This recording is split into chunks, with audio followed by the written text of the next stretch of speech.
56% of all corporate Bitcoin buys happened in the last few months. I just can't see the stair step up. The thing that's most likely to happen is what inflicts the most pain on the most number of people. And that is that everyone misses the boat. It seems like we're reaching corporate FOMO, we're going to get nation state FOMO, and then retail FOMO. And all of that's going to mean a very steep adoption curve. Bitcoin Zela stands out with its simplicity and clarity. We've crafted an experience that anyone can dive into, whether you're a crypto expert or just a new to the crypto world. Now guess who keeps his eye on us? The author of best-selling book Rich Dad Poor Dad, Robert Kiyosaki. And we want to take this opportunity and thank all the people who trusted us, and we read every comment. And the best part, it's free. Subscribing now means you will get all new information for free. Don't just follow the trends, stay ahead of them. Subscribe to Bitcoin Zela today and enjoy the new edge. Samson Mow dives into nation-state Bitcoin moves, IMF roadblocks, Bitcoin bonds, privacy, and the unstoppable shift ahead. Let's dive in. Mining has always been more or less predestined to have a significant amount being done by sovereign entities, simply because they control the energy. And they need mining effectively to balance the grid and to balance the operations and supply and demand. So there will always be private miners. There will be people mining at home with bit axes. But I think a large part of the network will just be either public-private partnerships or just government-owned utilities mining because they have nothing better to do with their electricity. And has this been an easy way to talk to governments about Bitcoin? It's never easy to talk to governments about Bitcoin. So I guess your question earlier was, what's the general state of things? And I would say the general state is very encouraging and optimistic. But as always, it's challenging to get nation-state Bitcoin adoption. Most countries are very democratic in nature, whereby there's a good separation of power. No one party has control over the legislature or Senate, and you have to kind of get buy-in from all the different groups. And of course, there are different groups within every government vying for power, influence, and control. So at any given time, you're fighting against this natural inertia. But at the same time, all the governments are always dealing with some crisis in some form or fashion. Countries keep electing socialist governments into power because they keep on giving people free things. So they keep getting voted into power. But it's kind of the same thing on a more supranational scale with the IMF. So I don't think that it's in their interests as people working for this organization, or even the organization itself, that countries do move into implementing a Bitcoin strategy and stepping on their way to a path to repay the IMF.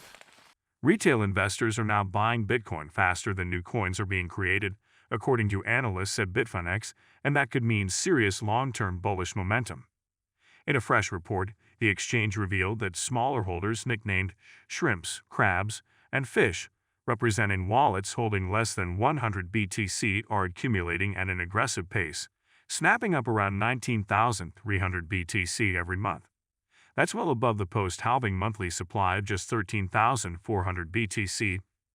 These buyers don't seem to care about the current price. Bitfinex says their behavior shows they're price agnostic, relentlessly stacking Bitcoin regardless of whether it's going up or down. This kind of steady, unwavering accumulation is fueling a narrative that demand alone from retail is enough to soak up all the new Bitcoin being mined. Bitcoin recently surged to an all-time high of $122,884 before slipping slightly, yet the momentum remains strong. Still, some analysts urge caution. Redstone's Marcin Kazmierczak warns that fast parabolic moves often end with sharp corrections, pointing to nearly $430 million in shorts liquidated as the price pushed above $121,000. The Crypto Fear and Greed Index shows rising euphoria hitting a greed level of 74. That kind of excitement may drive prices higher, but history reminds us that Bitcoin's ride is never smooth. Audit of Fort Knox and seeing how much gold is there, right? These things have been discussed, but not necessarily delivered on. And this is why I think it's really important. for the US particularly, given that they've already started down this path to execute on this direction, because there's not a lot of Bitcoin left. There's a very rapidly dwindling supply of Bitcoin, and all the corporates are now ramping up their acquisition strategies. Yeah, and in the past, you said that a good goal for America would be around 200,000 Bitcoin, right? But now we see MicroStrategy with three times that. What kind of goals should America set for itself now in terms of Bitcoin accumulation? Well, there's an aspirational goal and there's a realistic goal. I think the aspirational goal was 1 million with the Cynthia Lummis's Bitcoin Act, right? And RFK had talked about acquiring 2 million Bitcoin. But I think a more pragmatic goal would be something along the lines of MicroStrategy or Strategy 600,000 coins. I think that is still doable if implemented within the next year, so the next 12 months or so.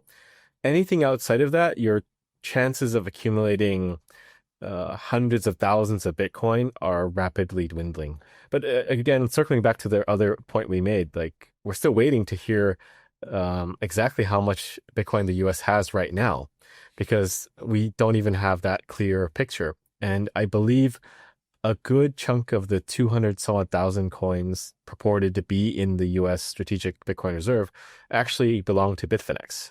So if that is the case, the US could have far less than 100,000 coins. Yeah, and then they'd have to go scrambling, right?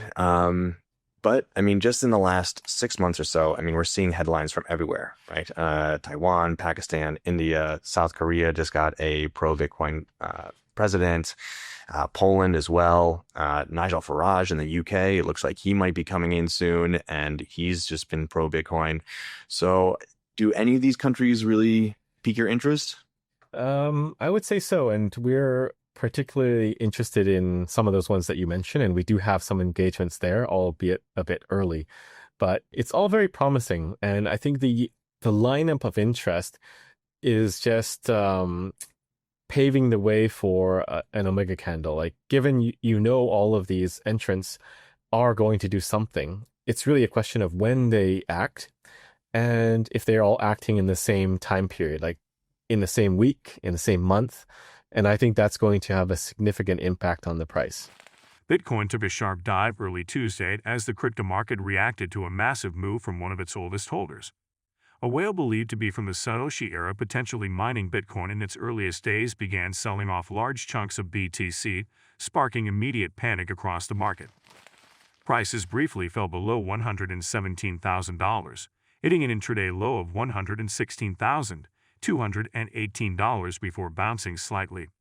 The trigger, a staggering 9,000 BTC worth around $1.06 billion, was transferred to Galaxy Digital, according to data from analytics firm LookOnChain.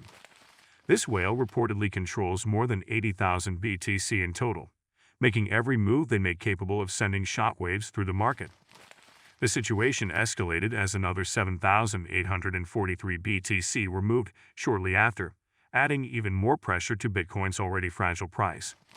Galaxy Digital has since started depositing these coins on major exchanges like Binance and Bybit, with about $236 million worth of BTC already hitting the order books. The response was immediate. Another large trader quickly closed a long position and went short, signaling a growing bearish sentiment. CoinLast reports that over $406 million in long positions were liquidated within just 4 hours. With profit-taking on the rise, it's starting to look like we've hit or are near a local top. And do not forget to subscribe to Bitcoin Zela. The most important news will reach your inbox on a daily basis and for free. I do not know why you have not subscribed yet. If you liked the video, give it a thumbs up and subscribe for more daily updates. Remember, knowledge is power, and we're here to empower you on your financial journey. Until next time, happy investing.